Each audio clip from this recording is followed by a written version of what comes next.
Tonight, Israeli forces raid Gaza's largest hospital. What its military says was discovered.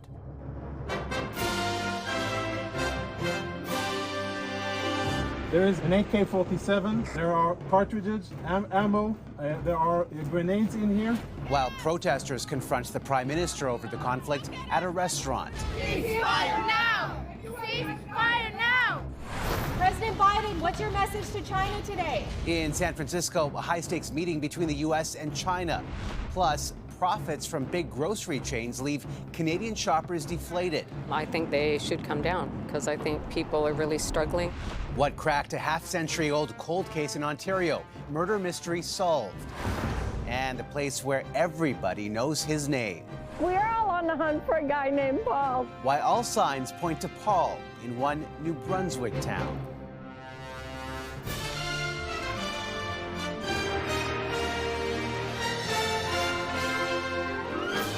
CTV National News with Omar Sachedina. Good evening, everyone. Clashing narratives tonight about the purpose of Israel's dramatic raid on Gaza's largest hospital. There is an AK-47. The IDF today releasing video of weapons the military says were hidden at the facility, including among MRI machines. While the Hamas-run Gaza Health Ministry also showed footage of what it claims is smoke pouring through the hospital's ICU as doctors try to push patients to safety. Neither video has been independently verified. And new signs tonight, this war is far from over. Israel's prime minister saying again today there's no place in Gaza Israel will not reach to target Hamas. That pledge coming as concern for the hostages and civilians intensifies. CTV's Heather Wright starts us off. We're inside the MRI center. After days of fighting on the outskirts of Al-Shifa Hospital in Gaza City, Israeli forces raided the facility last night. These weapons have absolutely no business being inside a hospital. Israel has long maintained Hamas is using hospitals as bases. The IDF released this video, proof, it says, that Hamas was indeed operating from within Al-Shifa. In military terms, this is a grab bag. There is an AK-47, there are cartridges, ammo. Israel says going into Al-Shifa was justified and necessary. The World Health Organization condemned the raid. Israel's military incursion into Al-Shifa hospital in Gaza City is totally unacceptable. Hospitals are not battlegrounds. But they have become the front lines of this war. I'm standing here at the ICU at Al-Shifa, this doctor says, as he walks through the door. Patients crowd the hallway, many moved away from windows as fighting raged outside. The doctor says patients on ventilators are in danger, as are the 36 babies no longer in incubators, as the hospital is still without power. This doctor is trying to save this girl by giving her oxygen through manual methods, he says. Hospitals across Gaza are not only treating thousands of patients, but acting as shelters for thousands more who have been displaced from their homes due to the fighting. Today, the UN Security Council called for urgent and extended humanitarian pauses to allow more aid to get in. Global Affairs says 2 Canadians were among the foreigners allowed to cross into Egypt today. In total, 367 people with ties to Canada have left Gaza since the Rafah crossing opened. Omar. All right, Heather, thank you. The Prime Minister is in California tonight for an international summit of Asia-Pacific leaders, but he has not been able to leave behind the criticism for his position on the Middle East. CTV's Judy Trin reports from San Francisco tonight. The Prime Minister touches the coat of arms painted on his new Airbus en route to APEC. But Justin Trudeau is having problems escaping turbulence no matter where he goes. In Vancouver, Trudeau's quiet dinner is interrupted by people angry he hasn't called for a ceasefire in Gaza. Later, at another restaurant, 100 local police officers were dispatched to break up an even larger crowd that followed him. 2 people were arrested. The numbers of them, the actions of them, doing things like blocking the lane behind the restaurant, it caused a concern for us. The confrontations come as Trudeau urged Israel to exercise maximum restraint. The world is witnessing this. The killing of women and children, of babies. This has to stop. That raised the ire of Israel's prime minister. Benjamin Netanyahu posted on social media, "It is not Israel that is deliberately targeting civilians, but Hamas that beheaded, burned, and massacred civilians." And of course, there are innocent people caught up in the crossfire between the Israeli Defense Forces and Hamas. It's clear that Hamas bears responsibility for the casualties, first and foremost. The rift with Israel comes as questions grow about the prime minister's international influence. Tensions with India and China are on the rise over accusations of foreign interference. Even though Justin Trudeau and Xi Jinping are both at the APEC summit, there is no meeting scheduled between them. Probably just trying to tread water and show that he is in fact relevant to the region is going to be the major driving feature for what he'll be trying to achieve. Although Trudeau has maintained a strong relationship with U.S. President Joe Biden, the Americans have begun a new economic partnership with India and have asked other Pacific countries to join, such as Australia and New Zealand, but have not invited Canada. Omar. Judy Trin in San Francisco tonight. We're on the sidelines of APEC, a face-to-face just as consequential as the summit itself. A meeting between leaders of the world's two biggest economies, China and the United States, whose relationship has been fraught with tension. Late tonight, Joe Biden talked about one of the key outcomes from the discussions, restoring military communication. It's been very worrisome. That's how accidents happen, misunderstandings. So we're back to direct, open, clear, direct communication. But there are other irritants. China's close ties with Russia and Iran, the threat of aggression toward Taiwan, and the growing online threat from hacking. CTV's Washington Bureau Chief Joy Malbin on the road to rapprochement. The two most powerful nations in the world making nice. Their first face-to-face talks in more than a year. China's Xi Jinping and U.S. President Joe Biden. I think it's paramount that you and I understand each other clearly, leader to leader, with no misconceptions or miscommunication. Just talking, a major achievement. Both leaders acknowledging the relationship between the two superpowers has been a rocky one. Planet Earth is big enough for the two countries to succeed. China is here to say it's open for business, facing an economic slump over the COVID shutdown. The relationship soured under the Trump administration's tough tariffs, and last year, tensions spiked when the U.S. shot down that Chinese spy balloon spotted over Canada and U.S. airspace. Then came the big chill. China cut off military communications in protest after then Speaker Nancy Pelosi visited Taiwan last year. The U.S. has warned China not to invade the self-ruling island that China claims as its own. But it's Xi's close relationship with Russia and Iran that Beijing calls a new world order that concerns the West. For Biden, the priority will be China not supporting Iran's efforts at encouraging Hamas, and then also in Ukraine, trying to get the North Koreans to stop providing ammunition to the Russians for the war in Ukraine. After 4 hours of talks, the leaders agreed to reopen that high-level military hotline and establish an anti-drug working group to crack down on the flow of fentanyl from China, a drug that's killed hundreds of thousands in the U.S. and Canada. Tonight, President Biden said they made real progress, a reset of sorts, calming fears of a Cold War with China and avoiding possible conflict. Omar? Joy Malbin tonight on that high-stakes meeting. Joy, thanks. Canadian shoppers might be finding it hard to swallow the latest financial results today from two of the country's biggest grocers. They reported hundreds of millions in profits, prompting renewed threats from Ottawa of government intervention to stabilize prices. But as Vanessa Lee reports, that promise did not come with a timeline. 2 months after the heads of Canada's grocery chains were summoned to Ottawa to come up with a plan to stabilize food prices, Canadians are still shopping for much-needed relief. It's kind of hard as a student, you know, just going to the grocery store. It's like you have to have a good amount saved up just to get a couple groceries just for the week. What we used to buy with $50, now it's $100. As people struggle to pay for basic necessities, grocers are cashing in.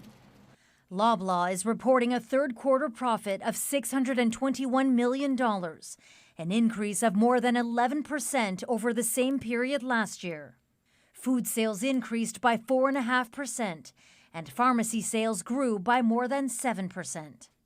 In its latest quarter, Metro made $222 million. That's up from almost $169 million last year, despite a 5-week strike at stores in the Greater Toronto area. I think they should come down because I think people are really struggling in the city, people that are barely making ends meet.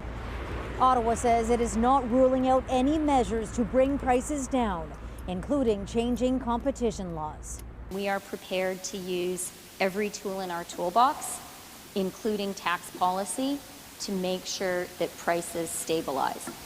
While it may not seem obvious, food inflation is actually dropping, down from nearly 7% in August. We are expecting a food inflation rate to be at around 5%, which is exactly what we predicted a year ago. So things are really improving, but Ottawa has little to do with it. Grocers are pointing the finger at suppliers. They say they've been told to expect higher than expected cost increases for next year, as Canadians brace for an expensive holiday season ahead. Vanessa Lee, CTV News, Montreal. Disturbing word tonight of a deadly collision in Toronto where 4 pedestrians were struck by a car. CTV's Adrian Gabriel on what is now a homicide investigation. A white sneaker marks the spot of a deadly chain of events now under investigation. I heard screaming, somebody screaming, help, help, help. 4 people hit by this vehicle in the parking lot of a Toronto apartment complex, and claims from neighbors and from police that something more troubling may have transpired here. He ran over this person, and then he went around the circle again and ran over her again. There is some information that these people were struck intentionally, and that's why homicide is investigating. It was 12:40 this afternoon when police say they received multiple 911 calls. When they arrived, they found 4 people injured near the white Dodge right behind me. Inside the vehicle, a man was still sitting in the driver's seat. Eyewitnesses tell us it appeared he was waiting to be arrested. The driver was sitting in the car. He could have driven out easily because there was nobody, no ambulance here, no police here. The desperate cries for help prompted Rudy Vattel to peer out his front door, just as the shocking scene was unfolding. The lady who was lying here in the middle, she was totally full of blood, and totally out. 3 people were rushed to hospital, where an adult woman was pronounced dead. 2 others are in serious condition. A 4th had their injuries treated at the scene. I've been here 31 years and this has never happened. Those who live in this northeast Toronto neighborhood claim the suspect, who's now in police custody, lives in the apartment complex where the incident took place. The majority of people who call this building home are seniors. They've been left shocked and now searching for answers. As for why police believe this may have been an intentional act, so far they've declined to share a motive. Tonight, this remains an active homicide investigation. Omar. Adrian Gabriel in Toronto tonight, where thanks to advanced DNA technology, police have finally cracked a cold case involving the murder of a teenager more than half a century ago. We identified Yvonne's killer as Bruce Charles Cantillon. Using the suspect's DNA collected from the crime scene 51 years ago, authorities identified the alleged killer of 16-year-old Yvonne Leroux, who died as a result of blunt force trauma to the head. The suspect had a long history of committing violent offenses against women and was known to police. He died by suicide 2 years after the murder.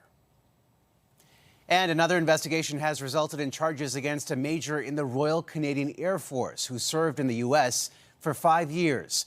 But when his personal belongings were shipped back to Canada, Border Services made an unexpected discovery. To tell us more is CTV's Annie Bergeron-Oliver in Ottawa. Annie, what did the Canadian Border Services Agency find? Omar, in those household goods, border agents say they found and seized numerous undeclared guns that they say were hidden. Now, CBSA says the items being shipped through CFB Trenton in August belong to Major Kendrick Barling. He had just returned to Canada after a 5-year posting in the United States. The shocking discovery prompted officers to search a home in Kingston and another in Petawawa. As a result, police say they seized 7 handguns, 10 rifles, including assault rifles, 2 shotguns, approximately 45,000 rounds of ammunition, and hundreds of magazines. CBSA says some of the firearms have duplicate serial numbers. Barling has been charged with 6 different offenses, including 5 counts of smuggling goods into Canada and 9 counts of importing a firearm knowing it's unauthorized. Barling is expected to appear in court next month. Omar. All right, Annie, thank you. A significant legal setback for the British government today and one of its key migrant policies.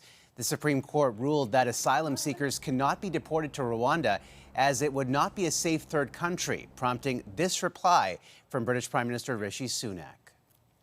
We will take the extraordinary step of introducing emergency legislation.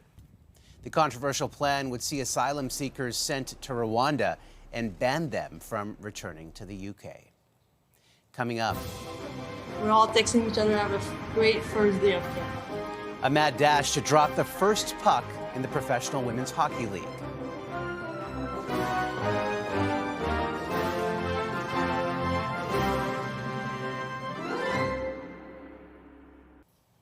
The dawn of a brand new era in women's sports arrived today. The Professional Women's Hockey League opened training camps on both sides of the border. CTV's Bill Fortier reports.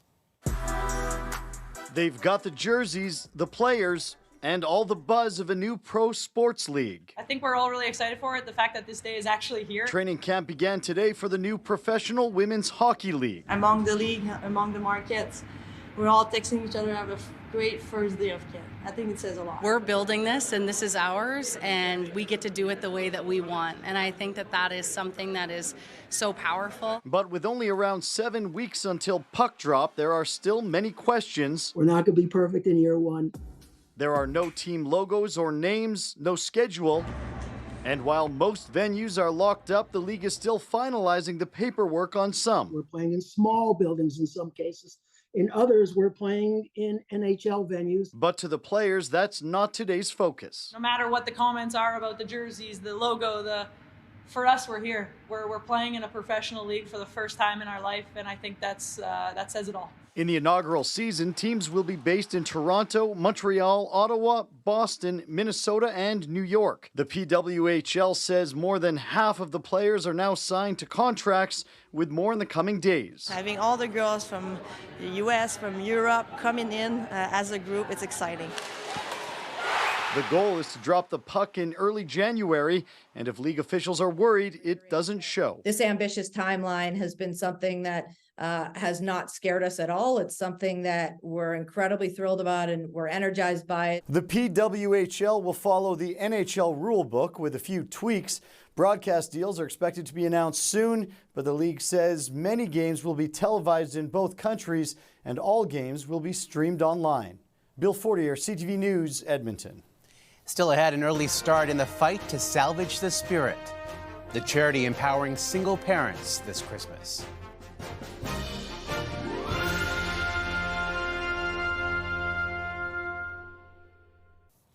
A small charity in St. John's, Newfoundland isn't letting tough times get in the way of connecting with the magic of Christmas. And they've already started their mission. CTV's Garrett Berry explains. There are 6 weeks left, but this Christmas operation is in full swing. Gifts have already come and gone. This group needs to help 600 single-parent families with their Christmas Magic toy drive, each one asking for help to make sure Santa arrives this year. We opened registration for Christmas Magic at the start of October. In the first 20 minutes, we had 250 families across the province register. They've already smashed their own records, and the list isn't even closed yet. The bills don't stop coming at Christmas, and the cost of every item has increased so much that, yeah, it's definitely a challenge for many people. Rent, food, and heat are straining budgets, so more families than ever have turned to the Single Parents Association. So on top of buying groceries, buying Christmas presents for kids is a huge demand this year. This group has decided they don't want to say no to anybody. Some of the parents that we are fulfilling wish lists for right now have had that debate of whether or not they have to tell their kid that, you know, Santa can't come or things are going to be different this year. But this financial pinch, it's hurting donors too. The charity still needs more donations, big or small, enough to help them check off everyone on their Christmas list. Newfoundlanders and Labradorians in particular are very generous people. They want to help. They just can't help as much as what they necessarily could in previous years due to inflation and cost of living. So we right now are just accepting help in whichever way someone can give it. Finance officials here say the economy is rebounding. Job numbers, incomes are going up. But this toy drive that's high in demand is just a little bit more evidence that families in this province aren't feeling that yet. Garrett Berry, CTV News, St. John's. And a time-honored tradition continued in Nova Scotia today. It's going to be Boston's Christmas tree in the end. It's perfect. Perfect. The Gurley family donated a nearly 14-meter white spruce. Every year, Nova Scotians send the gift to Boston as a thank you for sending medical personnel and supplies immediately after the 1917 Halifax explosion. And it will arrive in Boston on Tuesday.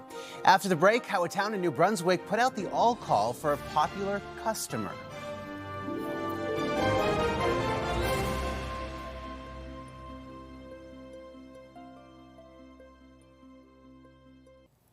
What started as a cheeky joke took off and became a local meme in New Brunswick, all thanks to an ad for a snowblower that's having a snowball effect. Here's CTV's Sarah Plowman.